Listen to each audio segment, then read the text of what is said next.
नमस्कार मित्रों, ये गले का कैंसर यानी कि गले में जो कैंसर होता है जिसको हेड एंड नेक कैंसर की श्रेणी में भी वो आता है और बहुत सी बार जो आपका गले में जो ग्लैंड्स होती है थायराइड ग्लैंड्स उसकी श्रेणी में भी आता है। और अगर आपके एसोफेगस में यानी कि श्वास नली और आहार नली यानी कि आपकी जो रेस्पिरेटरी पाइप है उसमें भी अगर यहाँ अगर श्वास नली में होगा तो वो गले का कैंसर कहलाता है जनरली। बाकी अगर उसको आगे जाके उसको अगर बाइफर्केशन करते हैं तो वो बाकायदा जैसे आहार नली है एसोफेगस है तो एसोफेगस का कैंसर कहलाएगा, और आपका रेस्पिरेटरी नली का है तो उसका कहलाएगा, और आपका अगर थायराइड में है तो थायराइड का कहलाएगा। परंतु मोटा मोटी अगर इन तीनों में नहीं है यानी कि आहार नली में भी नहीं है, श्वास नली में भी नहीं है और आपकी इस ग्लैंड्स में भी नहीं है जो जिसको कि जनरली लोग थायराइड ग्लैंड्स बोलते हैं, तो इसके अलावा जो है टेक्निकली बात कर रहा हूं, इसके अलावा जो है वो गले का कैंसर कहलाता है। मतलब टेक्निकली अगर कहा जाए तो गले का जो कैंसर है वो थायराइड का कैंसर कहलाएगा, आहार नली का कहलाएगा और श्वास नली का कहलाएगा। मतलब मोटा मोटा लेमैन की तरह अपन इस बात को ऐसे समझ सकते हैं। अब फिर गला क्या बचा? गले का मतलब होता है कि इनको छोड़ के जैसे बहुत सारी मतलब शिराएं और धमनियां यहाँ से निकलती है, यहाँ की चमड़ी है और गले को ढकने वाला जो हिस्सा है वो है, और भी कई तरह के ऑर्गन्स मतलब यहाँ छोटे छोटे। तो इनमें जो कैंसर होता है वो मुंह का जो कैंसर होता है, ध्यान से समझे इस बात को, जो मुंह का कैंसर है वही गले का कैंसर है। मतलब मोटा मोटी दोनों की जो नेचर है वो बिल्कुल सेम है, और दोनों की जो सेल्स की जो मैंने आपको पहले बता दिया कि वो तीन तरह के जो है आहार नली का, श्वास नली का और आपकी थायराइड का जो है वो बिल्कुल तीनों सेपरेट है। उन तीनों का अगर बायोप्सी अगर की जाएगी या उनकी जांच की जाएगी तो वो बाकायदा उसके नाम से पहचाने जाएंगे। परंतु गले के कैंसर की अगर बायोप्सी की जाएगी या गले के कैंसर को अगर टेक्निकली अगर कहा जाएगा तो वो आपका मतलब थोरैक्स के हिसाब से या गला कहते हैं आप उसको, तो उसके हिसाब से उसका जो नामकरण ये किया जाएगा। अब ये होता क्यों है आप सब जानते हैं, तंबाकू खाने से होता है, शराब पीने से होता है, गुटखा खाने से होता है, मांसाहार करने से होता है, रिफाइंड ऑयल खाने से होता है, तो ये इसके कई होने के और वंशानुगत तरीके से भी होता है। 11-12% जो लोग ऐसे होते हैं गले के कैंसर वाले जिनके दादा दादी, नाना नानी या माता पिता को मतलब ऐसी समस्या रही हुई होती है और उनको हो जाता है। अब इसकी सबसे बड़ी बात क्या होता है कि गले का कैंसर दो तरीके से होता है, जिसको बहुत ध्यान से समझना। एक अंदर होगा, मतलब गले के अंदर कैंसर हो गया, जैसे आपको बाहर से नहीं दिखाई दे रहा है, परंतु ये जो पूरी एक जिसको कहा जाए कि जो पाइप है ये, इस पाइप के अंदर ही श्वास नली जा रही है अलग से,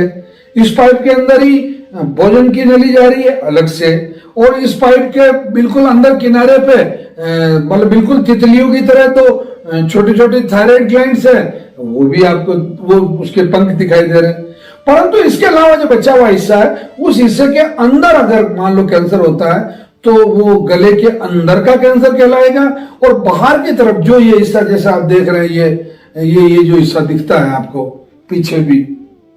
इसमें अगर कैंसर होता है तो वो गले के बाहर का कैंसर कहलाएगा।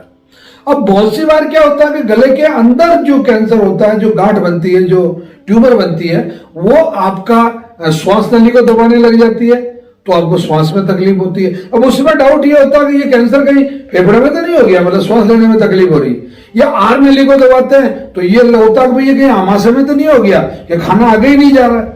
मतलब ये या कोई लीवर की कॉम्प्लिकेशन तो नहीं होगी। मतलब इस तरीके से कई तरह की शंकाएं होती है। तो ये जब सोनोग्राफी होती है या सीटी स्कैन होता है तो उससे बिल्कुल साफ तौर से पता चल जाता है। अब आया गले के बाहर का कैंसर, गांठ हो जाती है, वो गांठ थोड़े दिनों में धीरे धीरे बड़ी होती है, बड़ी चमकीली होती है और बड़ी अनरेगुलर शेप में होती है, बिल्कुल ऐसी गोल मठोल सुंदर सी गांठ नहीं होती है, बड़ी अनरेगुलर शेप में उबड़ खाबड़ और आड़ी तिरछी मतलब मुंह इधर के किधर भी निकाला हुआ वो गांठ होती है। ये एक निश्चित समय के बाद में फूट जाती है, मतलब गले के अंदर का अगर कैंसर है, गले के अंदर अगर फूट गई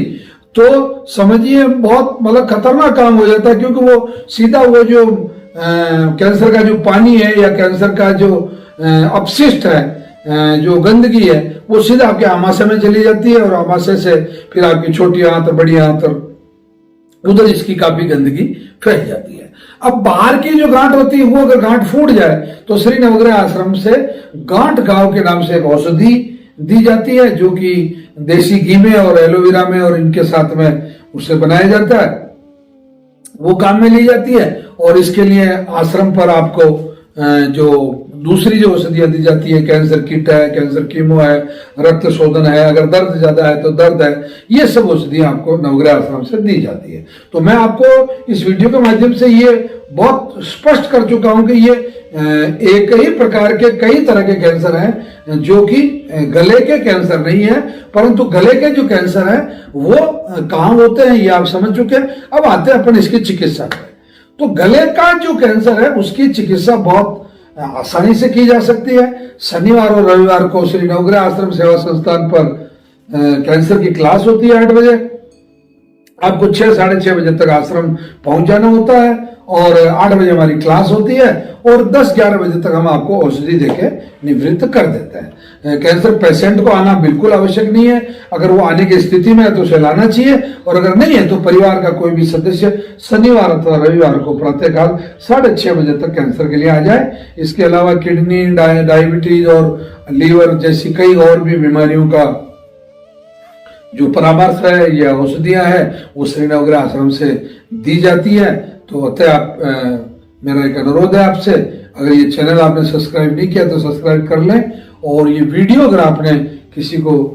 शेयर नहीं किया तो आप अधिक से अधिक लोगों को इस वीडियो को शेयर करें। धन्यवाद, प्रणाम, जय धन्वंतरि।